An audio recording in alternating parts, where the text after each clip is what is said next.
অর্থ খুবই স্পষ্ট। আপনি যদি ভোটের মাধ্যমে কোনো ভালো নীতি ও ব্যক্তির জন্য সুপারিশ করেন, তাহলে সেই ভালো নীতি ও ব্যক্তির কৃত ভালো কাজের নেকি আপনি পাবেন। আর যদি আপনি কোনো খারাপ নীতি ও ব্যক্তির জন্য সুপারিশ করেন, তাহলে সেই খারাপ নীতি ও ব্যক্তির করা অপরাধের পাপের ভাগ আপনার আমল নামাতেও যুক্ত হবে। কোনো দুর্নীতি, সন্ত্রাস ও টাকা পাচার না করেও কেবল ভুল জায়গায় ভোট দেওয়ার কারণে আপনার আমল নামায় দুর্নীতি ও সন্ত্রাসের পাপ যুক্ত হতে পারে। তাই ভোট প্রদান কেবল ইহকালীন বিষয় নয়, বরং একই সাথে একটি পরকালীন বিষয়ও বটে। তাই ভোট প্রদানে সতর্ক থাকতে হবে। প্রিয় দেশবাসী, ইসলামী আন্দোলন বাংলাদেশের ইশতিহার জাতির সাথে একটি প্রতিজ্ঞা।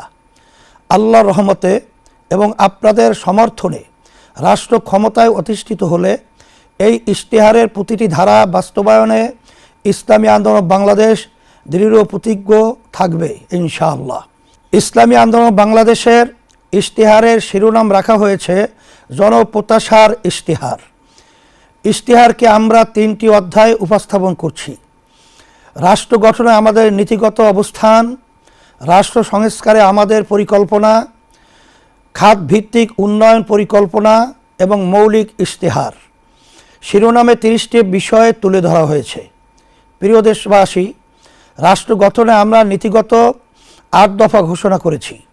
রাষ্ট্র পরিচালনার সকল ক্ষেত্রে ইসলামের মৌলিক নীতিমালার পরিপালন, ইসলাম প্রচলিত অর্থে ধর্ম বলতে যা বোঝায় তার চেয়েও বিস্তৃত একটি ধারণা।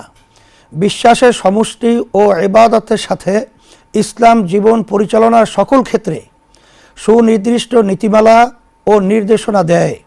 বিশেষ করে মানুষের সবচেয়ে বড় যৌথ প্রকল্প রাষ্ট্র ও শাসন সংক্রান্ত বিষয়ে ইসলামের নির্ধারিত, বিস্তৃত এবং বহু শতাব্দী চর্চিত রীতি নীতি ও বিধিমালা রয়েছে, যার আলোকে 1300 বছর মানব সভ্যতা শান্তি ও সমৃদ্ধির সাথে পরিচালিত হয়েছে।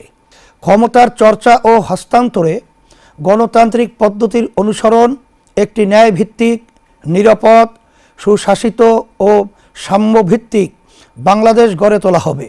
শাসন ও রাষ্ট্র সংক্রান্ত ইসলামের ধারণায় ক্ষমতার চর্চা হয় না, বরং দায়িত্ব পালন এর মনোভাব প্রাধান্য বিস্তার করে। নাগরিকের সাথে শাসকের সম্পর্ক ক্ষমতার সম্পর্ক নয়, বরং দায়িত্বের সম্পর্ক বিরাজ করে। এই নীতিবোধ থেকে রাষ্ট্র পরিচালনা করা হবে এবং দায়িত্ব হস্তান্তরে আগ্রহী দৃষ্টিভঙ্গি পালন করা হবে।